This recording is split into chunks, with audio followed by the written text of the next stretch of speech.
Whenever life gets you down, Mrs. Brown, and things seem hard or tough, and people are stupid, obnoxious or daft, and you feel that you've had quite enough, just remember that you're standing on a planet that's evolving and revolving at 900 miles an hour. That's orbiting at 90 miles a second, so it's reckoned, a sun that is the source of all our power. The sun and you and me and all the stars that we can see are moving at 1,000,000 miles a day, in an outer spiral arm at 40,000 miles an hour of the galaxy we call the Milky Way.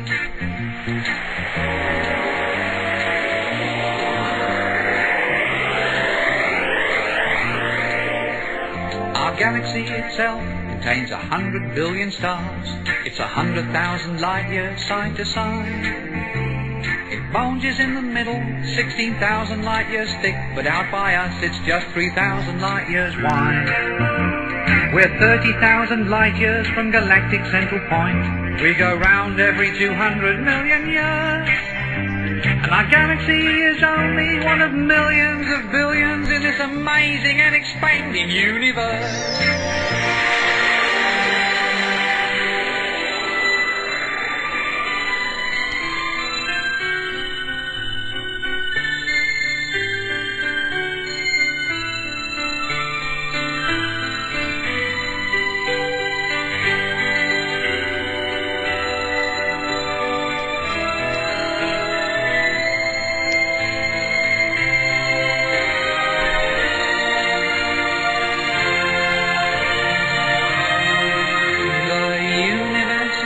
Keeps on expanding and expanding in all of the directions it can whiz, as fast as it can go, at the speed of light, you know, 12 million miles a minute, and that's the fastest speed there is. So remember, when you're feeling very small and insecure, how amazingly unlikely is your birth, and pray that there's intelligent life somewhere up in space, 'cause there's bugger all down here